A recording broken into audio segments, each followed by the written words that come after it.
Selamat siang, perkenalkan nama saya Diana Retna, saya mahasiswa ahli kredit kebidanan Kusuma Sada Surakarta dengan nomor induk mahasiswa AB 242010 akan melakukan ujian OSCA tentang pendidikan kesehatan tentang diaperas dan oral test.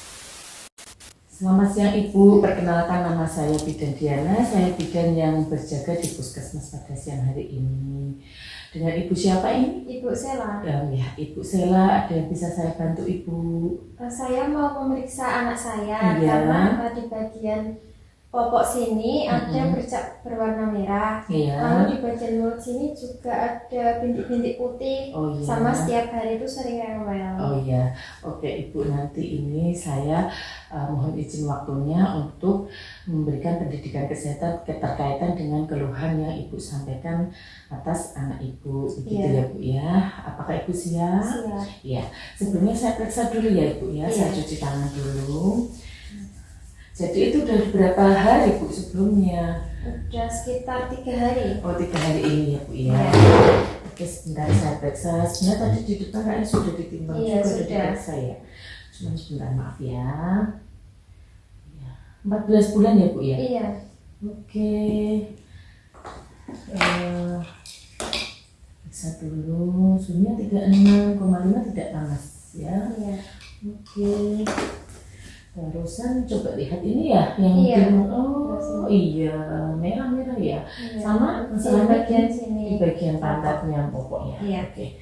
Pakai pampers Ibu. Iya. Oh iya, oke. Ya, begini Ibu, sebelumnya saya akan memberikan penjelasan keterkaitan dengan keluhan pada anak Ibu, di mana saya jelaskan dulu yang dari bawah ya, dari popok yang tadi. Namanya itu adalah diaperas atau ruang popok, lebih sering kita sebut, atau peradangan kulit yang terjadi di sekitar area popok. Hampir sebagian besar bayi itu pernah mengalami hal ini Ibu. Biasanya juga di umur 4 bulan sampai 15 bulan itu masih sering sekali, itu sering terjadi gitu ya. Kebanyakan juga mengalami, Ibu jangan khawatir.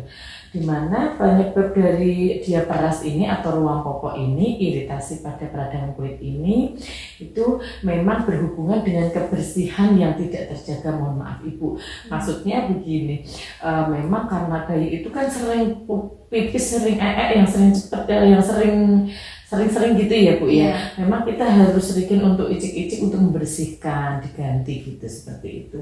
Jadi penyebabnya memang karena sering buang air besar ataupun kecil, kemudian juga karena memang kita harus kalau basah harus segera diganti, dibersihkan seperti itu. Makanya berhubungannya dengan kebersihan, sering buang air besar, atau juga bisa karena mengkonsumsi antibiotik Ibu. Jadi memang ada masalah tentang antibiotik dari air susu Ibu. Jadi memang kalau mengkonsumsi antibiotik itu kan memang fungsi kekebalan tubuhnya jadi menurun ya gitu ya, seperti itu bisa menyebabkan juga diaperas salah satunya. Tapi terutama kita yang harus perlu waspada adalah kebersihannya, begitu nih. Kemudian tanda-tanda dari diaperas itu ya itu tadi seperti yang dialami dari putranya jenengan, merah, kemerahan di pantat, di selangkangan, di alat kelaminnya seperti itu, memerah seperti itu. Jadi memang kita harus melakukan tata laksana agar tidak terjadi diaperas atau peradangan, yaitu dengan cara mengganti popok sesering mungkin kalau memang basah, kemudian hindari dengan menggunakan tisu basah ya pada saat seperti ini ya Bu ya, karena kan mengakibatkan lebih beriritasi lagi gitu atau lebih menambah keparahan iritasinya. Membersihkannya juga dengan air yang bersih Bu. Jadi bersihkannya dengan air saja, tidak usah ditambah neko-neko ya gitu, air bersih saja gitu dan dibilas seperti itu. Dan pada saat membersihkan karena merah meradang jangan digosok ya Bu ya, ditutup, cukup habis dibersihkan kemudian cukup dilap kering aja, dilap kering bersih, ditepuk-tepuk aja, jangan sampai digosok gitu ya.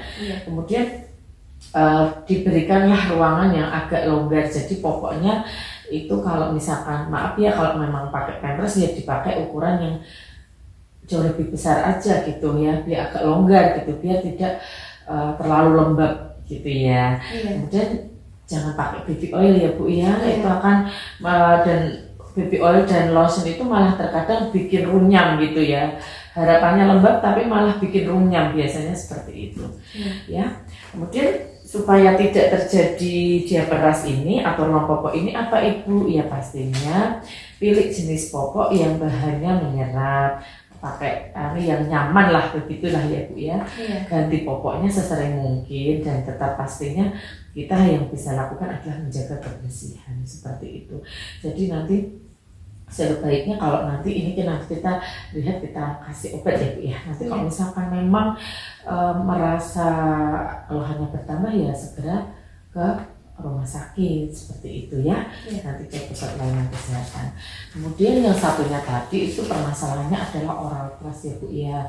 Jadi oral thrush itu adalah kondisi di mana adanya kandidiasis selaput lendir mulut yang biasanya berada memang di mukosa, di mulut, di lidah, sampai juga di gusi, di lantai-lantai mulut bayi. Ya itu memang juga sering juga dialami oleh bayi-bayi Ibu.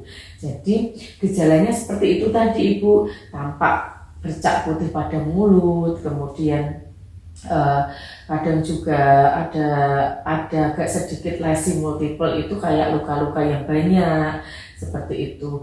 Dimana itu karena memang ini pakainya ASI aja. Iya. Itu apalagi kalau pasien-pasien atau bayi-bayi dengan menggunakan susu DOT itu, itu juga ini sih Bu, lebih sering lagi terjadi kalau misalkan tidak bersih dalam membersihkan dotnya ya, seperti itu. Jadi gejalanya itu ya memang satu tadi tampak bercak, ya kadang-kadang jadi nggak nyaman, bayinya tidak mau netek, seperti itu, mau minum gitu. Kemudian yang paling kronis lagi itu bisa terjadi adanya granulomatosa atau lesi berbenjol kecil-kecil ya, begitu ya. Itu juga harus diwaspadai. Dan yang perlu diwaspadai lagi udah seperti itu, suhunya semakin naik di 40 derajat seperti itu, tidak mau menyusu, gelisah, dan ngecesan Ibu gitu. Itu perlu diwaspadai seperti itu. Makanya upaya-upaya yang bisa kita lakukan untuk mencegah terjadinya oral thrush ini tadi adalah pastinya lagi-lagi adalah untuk menjaga kebersihan. Kalau pakai botol ya berarti botolnya harus dibersihkan, dicuci kering, direbus ya, terus dikeringkan baru dipakai, dijaga kebersihannya. Kemudian kalau bisa sih kalau susui ya, setelah menyusui dikasih ini Bu, air putih aja dibilas ya, 2 sendok atau apa gitu ya. Jadi tidak mengendap di mulut. Dan jangan lupa untuk putih susunya tetap harus dibersihkan dulu ya Bu ya. Gitu. Jadinya memang utamanya adalah menjaga kebersihannya begitu. Cara merawatnya ya pastinya cuci tangan, menjaga kebersihannya. Kalau memang nanti diperlukan, nanti kita akan memberikan obat ya untuk merah-merahnya, di putih-putih merah-merah di mulut kayaknya itu ya. Nanti mohon waspadanya kalau misalkan semakin parah ya, baik nanti dari mulutnya ataupun dari peradangan, mohon segera datang ke rumah sakit lagi, seperti itu ya Bu ya. Mungkin dari 2 penjelasan saya tentang oral thrush dan diabetes tadi, ada yang ditanyakan? Sudah cukup jelas ya, sudah tahu ya. Saya bisa boleh evaluasi untuk saya kasih pertanyaan untuk menjaga kebersihan mulut kalau habis netei itu bagaimana Bu? Kan ini nggak pakai dot ya, jadi apa Bu ini? Dibilas pakai apa? Dikasih apa tadi? Untuk bayinya mungkin nanti sehabis netek diberi air minum atau air putih 2 sendok ya, begitu. Untuk membilas ya Bu ya, karena nggak pakai dot. Kalau untuk iritasinya, kalau basah berarti harus, kalau iritasi di pantatnya kalau basah harus segera dibersihkan Iya. lagi, jangan sampai dibiarkan untuk lembab terlalu lama. Iya. Begitu ya Bu ya. Iya. Terima kasih, itu saya rasa Ibu sudah cukup jelas. Mungkin kalau ada yang perlu ditanyakan lagi sudah tidak ada. Sudah Iya, cukup. terima kasih, saya dokumentasikan dulu. Iya. Terima kasih atas waktunya Bu. Terima kasih.